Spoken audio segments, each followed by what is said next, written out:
The morning after an horrific fuel tanker explosion that claimed more than 70 lives early Saturday in Suleja, Niger State.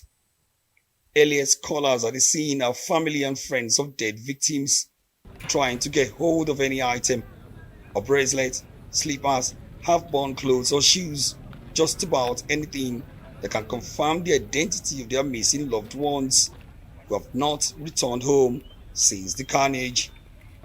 Others simply scavenge for whatever valuable is left in the heap of debris. This man, Abubakar Jubrin, owned a shop here where he grinds maize, millets, and other cereals, with 15 persons gainfully employed in the business. On that fateful day on Saturday, Jubrin watched helplessly the business he built for years razed to ashes in a twinkle of an eye. Just I have many things about the grinding engines and mill and corn. I lost everything for here. I have the core room for ice block, more than just about the 30 something millions of I lost for in this place here. I have how many people where they can do work here, just like more than 15 people at all they work about in this place here. So now just I lost everything about in this. Also on ground were accident investigators from the Federal Road Safety Commission as they sieved through the charred tankers in search for the likely cause of the disaster.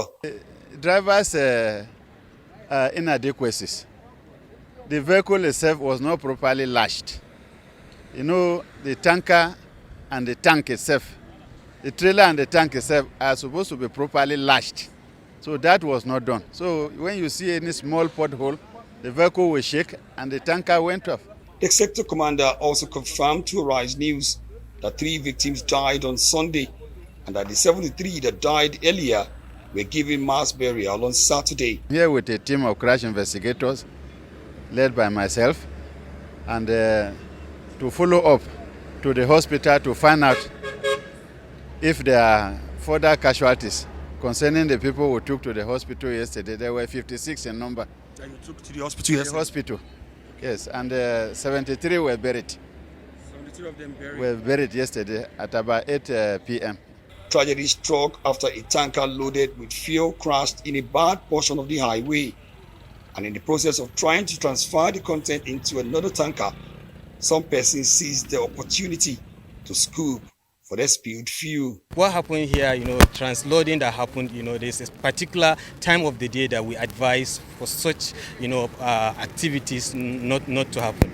And this is part of our, guidelines, it's part of our standard operating procedures. So we need to create that public awareness. We also have the minimum industry safety training, for downstream operators that is being operated by the NMDPRA. And we are calling on all stakeholders, within this subsector to make sure that they have that minimum industry safety awareness training.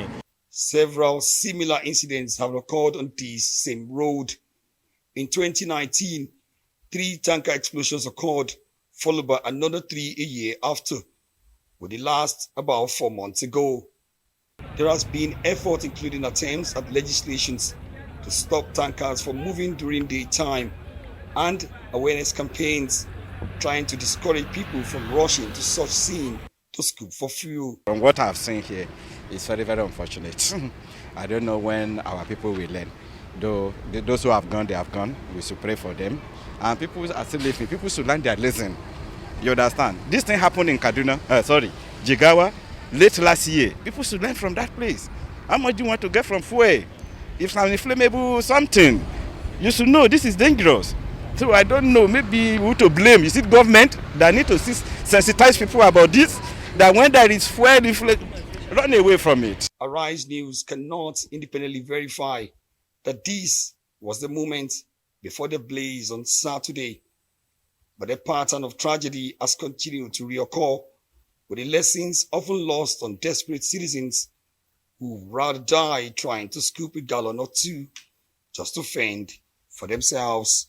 Omo Bazwai, Arise News.